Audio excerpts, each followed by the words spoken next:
Welcome to our channel, ladies and gentlemen. Thank you for your support. Ladies and gentlemen, fate has twisted the nature of our Kenyan politics in such a way that those who are in government are now leading the opposition, and those who are in the opposition a few years ago are now deeply rooted in the government.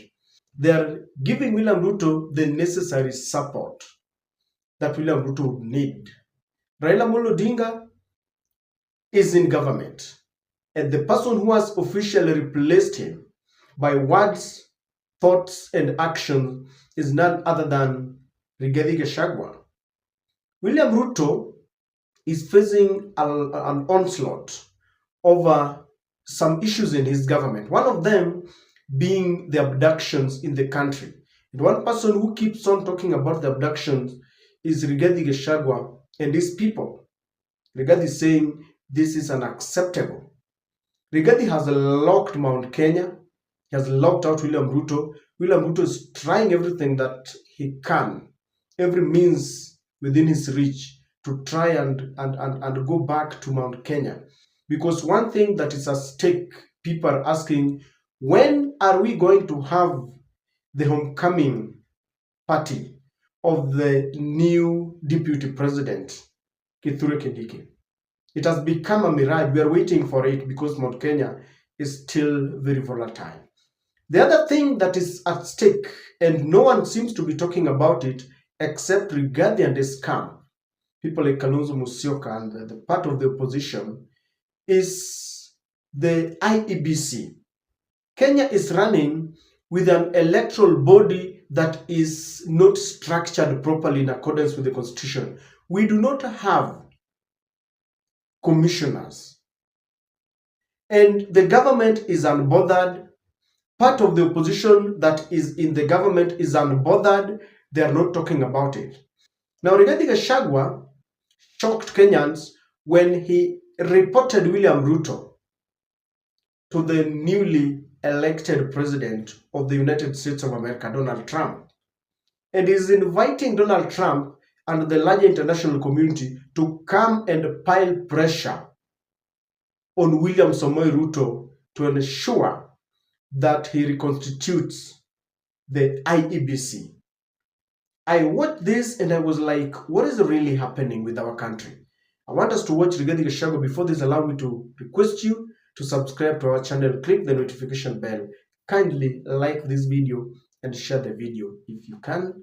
Thank you for your continued support. This is Rigathi Gachagua. We want to ask the newly elected president of America, Donald Trump, atusaidie, mobilize other world leaders and other world governments to put pressure on President William Ruto to constitute IEBC to start planning and preparing for the 2027 general election.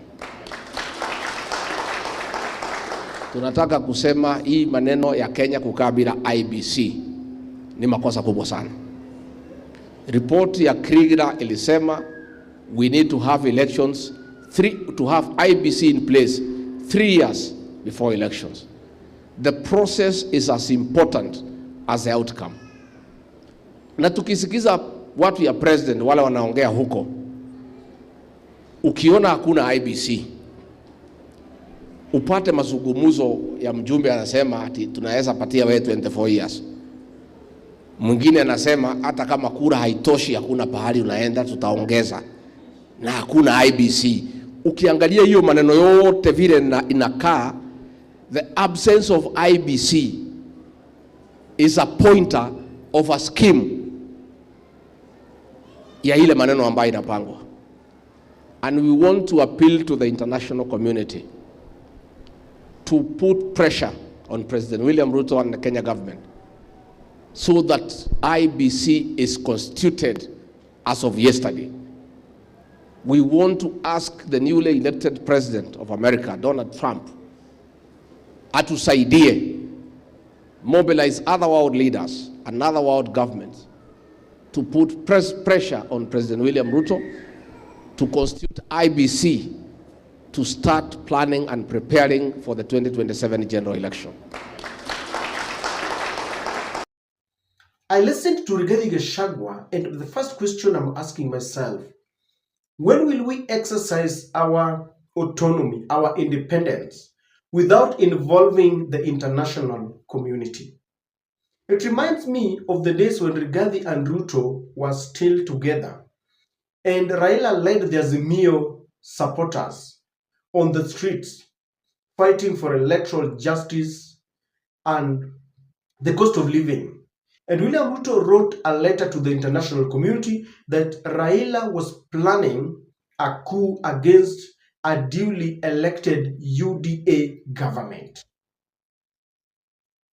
And when you look at the scenario as it is today, our leaders still don't believe that we are independent. We must invoke the powers of the international community to help us solve our own problems. We've always accused the US, like in the last election, that they interfered with our election when Meg Whitman took part as the supervisor of that election during tallying and verification process in Bomas. But then this time round, you will realize that we are the people inviting them into our affairs. I have never seen the US or UK inviting any African nation to go and help them when they have their internal problems in the country. And for Rigathi Gachagua to invite Donald Trump, it's not bad, but we are simply telling the international community that we cannot govern ourselves. We must invite them. Now, what makes you think? What will stop them from coming and start dictating terms on what we're supposed to do? This is how they will come, get in, and they start interfering with our elections. They start giving us leaders that we do not want because we are inviting them. And I've seen the deputy president invoking even the powers of the ICC to come and investigate William Samoei Ruto. And when you dig deep and you scrutinize the statements, then you are left to imagine that we are helpless in the hands of Ruto, that we must seek for, external forces to come and help us. And I think Rigathi Gachagua somehow knows very well, because when they got to power, Rigathi understands well that they were given their victory by the support of the international community. And that is why Ruto was enjoying a very cordial dalliance between himself and the let me call the former president of the US, Joe Biden. Rigathi Gachagua knows very well that William Ruto might not enjoy the same support. That is how William Ruto took our policemen to Haiti. That is how William Ruto suspended the ban on GMO in the country. That is how we feel that there is a lot going on in terms of LGBTQ. William Ruto was playing the narrative, serving the interest of USA. And regarding realizing that we have a new president, he knows very well that this is the time to hit, because he knows that maybe Donald Trump will not give William Ruto the necessary support that Joe Biden gave William Ruto. I'm always against the involvement of the international community, because when they come here, they serve their own interest. They do not serve our interest. Anytime we have an election period, you will see our leaders going to England. There's this place in the UK where, I'm forgetting the name, where there is always a debate. You are asked, what do you stand for?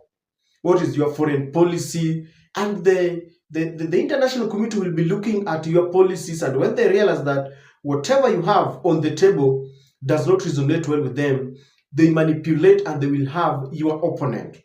All because we have agreed to play into their tune and we are dancing to their tune. And if you ask me, I think we must stop. There are available constitutional methods of trying to push the government to listen to us. One of them is demonstrations. Freedom of picketing, as in, is envisaged in the constitution. Ever since we started fighting for our freedom, when you go back to the days of the colonial masters, people had to go on sometimes illegal demonstrations to kick away Mabeberu. It was a fight. And even during the second liberation, when people were fighting against one party state, Kanu, people had to go on demonstrations and they fought for it. Rigathi Gachagua should try, even as much as he tries to call the international community, I think he should lead people to use the available mechanisms, the internal mechanisms, like going to the streets. We have the freedom of picketing. And I'm wondering, why can't he just wake up and say, together with Martha Karua, Kalonzo, and all the opposition leaders, because Kenyans, they have the support of the Kenyans, and they tell Kenyans, we need, Kalonzo had said it, that they are giving William Ruto up to March this year. We are in January. We are in the middle of January. So William Ruto has about part of this January, February, and by March, if William Ruto shall have not reconstituted the IEBC, Kalonzo said that he will lead the mother of all demonstrations. And I think this is what Rigathi Gachagua should do. By doing this, he will test the people who listen to him. And I know he has really consolidated power in Mount Kenya. But if he wants to test whether people still listen to him beyond the borders of Mount Kenya, let him call for a demonstration like Raila used to do, because it is readily available, entrenched in the constitution, so that people can demonstrate against Ruto's regime. But perhaps Rigathi fears this method. He does not want to go this direction because he has been accused of infiltrating the Gen Z protest to topple Ruto's government. I think that is the reason why he does not, because I thought Rigathi is very courageous and very fierce. He keeps on calling Ruto and telling him on his face, this is wrong. And of course, he has told us that this is what he used to do in the cabinet when everyone was quiet.